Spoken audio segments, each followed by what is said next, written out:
Nous lisions en titre, ils étaient quelques 827 000 élèves à passer les épreuves du brevet d'enseignement moyen ce 1er juin à travers tout le pays. Durant 3 jours, ils seront répartis sur plus de 3000 centres d'examen. Tous les moyens humains et matériels nécessaires ont été déployés pour le bon déroulement de cet examen national. Le coup d'envoi officiel a été donné ce matin par le ministre de l'Éducation de Pir Ardaya. Amira Sefta. Les épreuves de cette première journée du brevet d'enseignement moyen se sont déroulées dans un climat de rigueur et de sérénité. Toutes les mesures et dispositions nécessaires ont été prises. Une organisation logistique d'envergure a été mise en place pour garantir la sécurité et l'intégrité des examens. Rien n'a été laissé au hasard. Transport scolaire gratuit, restauration assurée, encadrement médical et psychologique renforcé dans tous les centres d'examen à travers le territoire national. Aujourd'hui, nous avons passé les épreuves du brevet de la première journée.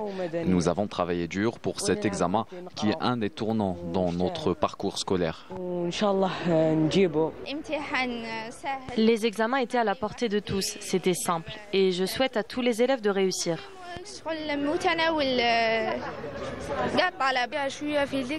J'ai trouvé l'examen de physique un peu compliqué. L'arabe était beaucoup plus simple, mais j'espère que j'aurai quand même une bonne note. Pour cette session, le coup d'envoi officiel des épreuves a été donné à partir du CEM Mohamed Boudiaf à Ardaya. Le ministère a recensé cette année 826 970 candidats au total, répartis entre élèves scolarisés et candidats libres.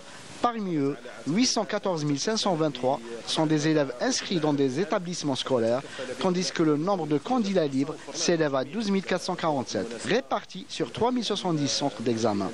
Je tiens également à souligner que le ministère de l'Éducation prend en charge, et c'est bien évidemment notre devoir, les élèves en situation de handicap. Nous avons mis en place toutes les conditions nécessaires pour leur permettre de passer les épreuves du BEM dans les mêmes conditions que le reste des candidats.